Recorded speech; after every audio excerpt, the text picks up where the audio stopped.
it's November, which is Men's Health Awareness Month. And an important topic to talk about in the context of Men's Health Awareness Month is erectile dysfunction. It's something that we see a lot of, but people understandably can find it quite difficult to talk about.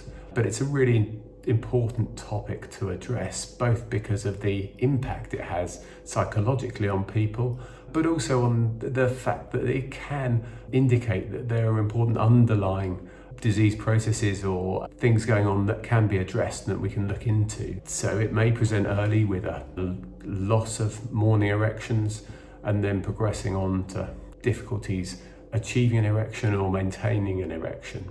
Once this has been recognised, it's important to talk about it because, as mentioned, there are some significant underlying conditions that can be addressed to help treat this. Firstly, and most importantly, it can be an indicator of early cardiovascular disease. Cardiovascular disease is caused by narrowing of the arteries, and we particularly know this in the cardiological impact of this by narrowing of the arteries around the heart, causing angina and heart attacks. But it's not only the coronary arteries that can be affected. All of the arteries around the body can be affected, and that include the arteries supplying the penis. And if they're affected, poorer blood flow because of this can lead to erectile dysfunction. So if this is the cause of the erectile dysfunction, we first of all need to look into things and say, actually, we need to assess your cardiovascular risk. So checking for things like diabetes, blood pressure, cholesterol, looking at smoking, looking at family history to reduce cardiovascular risk, but also alongside that, look to address the erectile dysfunction and look to provide treatments for that.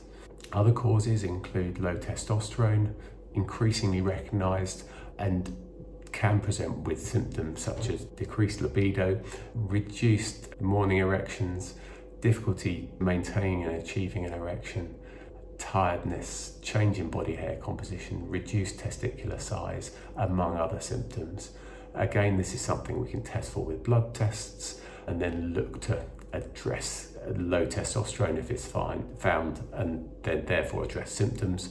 And then thirdly and importantly, stress, anxiety, depression can all contribute to erectile dysfunction alongside relationship issues that come within this that are important to look at and recognise the impact they can be having on this.